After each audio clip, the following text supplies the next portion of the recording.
سرسبز اس گلزار کے یہ پھول یہ عطار کے مردہ دلوں کو دے جلا ہادی ہے طلبگار کے پیر میرا پیر میرا پیر میرا کتنے بنائے عالم و حافظ کتنے بنائے عالم و حافظ کتنوں کو ہے تم نے سنوارا پیر میرا پیر میرا پیر میرا پیارا پیر میرا پیر میرا محمد مصطفیٰ سب سے آخری محمد مصطفیٰ آخری نبی احمد مجتبی سب سے آخری الحمدللہ رب العالمین والصلاة والسلام علی سید المرسلین اما بعد فاعوذ باللہ من الشیطان الرجیم بسم اللہ الرحمن الرحیم الصلاة والسلام علیک یا رسول اللہ وعلی آلک واصحابک یا حبیب اللہ الصلاة والسلام علیک یا نبی اللہ وعلی آلک واصحابک یا نور اللہ. فرمان مصطفیٰ صلی اللہ تعالی علیہ وآلہ وسلم جبرائیل علیہ السلام نے مجھ سے عرض کی کہ رب تعالی فرماتا ہے اے محمد کیا تم اس بات پر راضی نہیں کہ تمہارا امتی تم پر ایک سلام بھیجے میں اس پر 10 سلام بھیجوں. صلو علی الحبیب صلی اللہ تعالی علی محمد. حضور یہ ارشاد فرما دیجئے جیسے تکبیر اولا ہے اس کے لیے ہم ہاتھ اٹھاتے ہیں اللہ اکبر کہتے ہوئے، اگر ہم یہ بھول گئے تو یہ ہماری نماز شروع نہیں ہوگی. تو جیسے کہ عشاء کی ہم نماز پڑھ رہے ہیں اس میں 3 رکعت وتر واجب پڑھتے ہیں، اس کی جو تیسری رکعت ہے اس میں ہم سورۃ الفاتحہ اور سورۃ الاخلاص کے بعد جو ہے ہاتھ اٹھائیں گے. اس میں اگر تکبیر ہم پڑھنا بھول گئے تو ہمارا واجب ادا ہو جائے گا یا ترک ہو جائے گا. جواب ارشاد فرماتے میرے اور میرے والدین کے لیے بے حساب بخشش کی دعا فرمائیں. یغفر اللہ لنا ولکم ولہما بغیر حساب. اس میں ایسا ہے کہ ہاتھ اٹھانا فرض یا واجب نہیں ہے، ہاتھ اٹھانا سنت ہے، اور تکبیر تحریمہ یہ فرض ہے. پہلی تکبیر یہ اگر بھول بھی گیا تو نماز تو شروع ہی نہیں ہوئی، تو نماز نہیں ہوئی کہ یہ فرض ہے تکبیر تحریمہ. اور وطر میں تکبیر جو کہی جاتی ہے اس کو تکبیر قنوت کہتے ہیں، تیسری رکعت کی، یہ واجب ہے. یہ اگر چھوٹی تو بھول سے چھوٹی تو سجدہ سہو سے اس کی تلافی ہو جائے گی، ورنہ یہ کہ سجدہ سہو کرنا ہوگا، کر لیا تو نماز درست ہو جائے گی. جان بوجھ کر چھوڑی تھی پھر نماز دوبارہ پڑھنی ہوگی وطر کی. صلو علی الحبیب صلی اللہ علی محمد.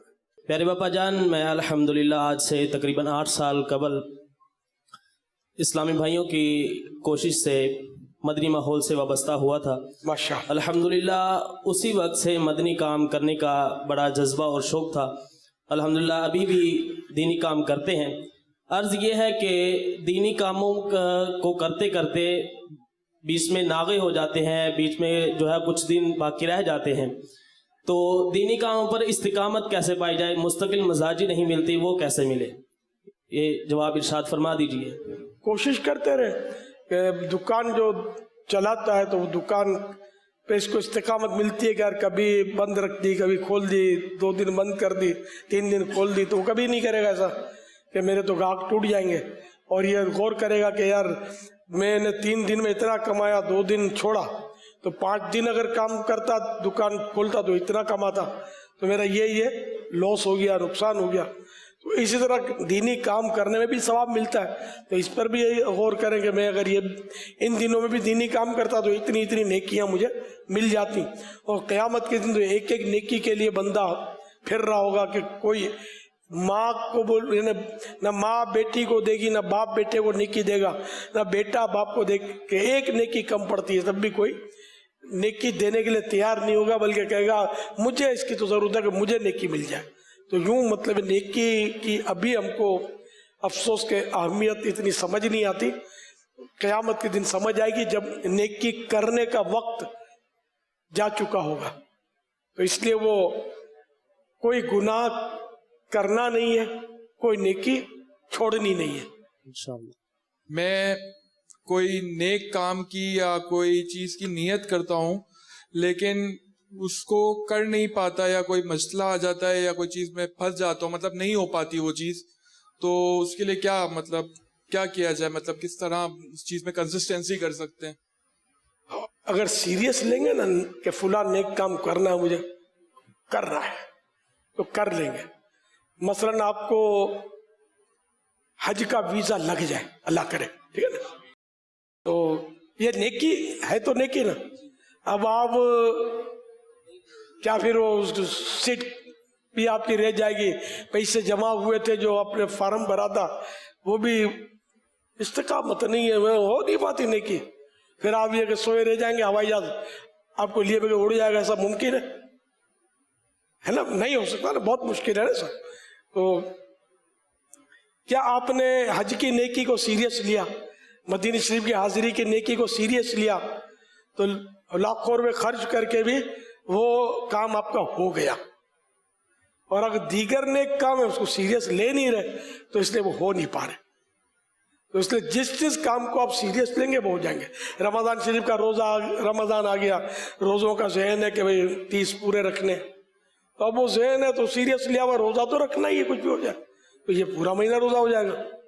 نمازوں کا تو یار فجر میں آنکھ نہیں کھلتی, نیند بہت چڑی ہوتی ہے, تو آپ سیریس نہیں لے رہے تو وہ فجر میں پھر آنکھ بھی نہیں کھلے گی, نماز بھی شاید نہ پڑھی جا سکے. اور جو سیریس لیتے ہیں 5 نمازیں پڑھنے کی, اور ایک تعداد ہے جو سیریس لیتی ہے تو پڑھتی ہے. جو باجماعت والے ہیں باجماعت پڑھتے ہیں, جو تکبیر اولا والے ہیں تکبیر اولا میں بھی کامیاب ہو جاتے ہیں. تو جو بھی کام کرنا اس کو سیریس لینا پڑے گا. 3 ٹائم کھاتے ہیں, سیریس لیا ہوا تو وہ بالکل کھانے کے ٹائم پر آپ کو پیٹ جو ہے وہ کال کر دیتا ہے, ڈیمانڈ کر دیتا ہے, تو جانا پڑتا ہے, پیٹ کے اندر کسی چیز کو بھیجنا پڑتا ہے. سیریس 4 ٹائم کھانا ہے تو 4 ٹائم سیریس, 5 ٹائم کھانا ہے 5 ٹائم سیریس. آج مدنی مذاکرے میں آنا خصوصی میں یہ ثواب کا کام تھا, نیکی کا کام, آپ نے سیریس لیا ہوگا, جانا ہی ہے بس, آج یہاں تشریف فرمایا. تو اس لیے وہ جو بھی نیکی کرنی ہے سیریس لینا ہے, جو گناہ ہے اس سے بچنا ہے تو اس کو سیریس لینا ہے. یہ گناہ کرنا ہی نہیں ہے, جیسے قتل نہ کرنا, کسی کو قتل نہ کرنا, یہ ہم سب نے سیریس لیا ہوا ہے. میں ایک اس نے زن کی بنا پر کہہ رہا ہوں, کل کس کی کھوپڑی گھوم جائے کچھ پتہ نہیں ہے, لیکن جنرلی یہ سیریس ہوتا کہ نہیں بھائی قتل نہیں کرنا. الحمدللہ ہم میں سے, مجھے تو خیر بندوق چلانا ہی نہیں آتی, ایک بات بولتا ہوں, اور اگر کوئی قاتل بیٹھا ہو تو مجھے پتہ نہیں, میں جنرل بات کرتا ہوں کہ عام طور پہ ہم میں سے کسی نے بھی قتل نہیں کیا ہوگا, کہ ہم نے سیریس لیول میں قتل نہیں کر رہا, بھائی بہت بڑا گناہ ہے اور دنیا میں بھی اس کی بہت بڑی سزا ہے, ہم بچے ہوئے اس سے.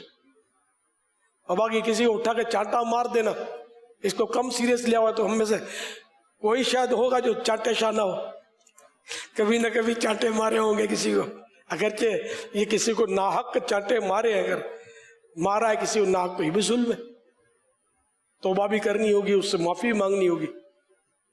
تو جیسا مطلب معاملہ, تو آپ سیریس لیں گے تو انشاءاللہ نیکیاں کہیں نہیں جاتی.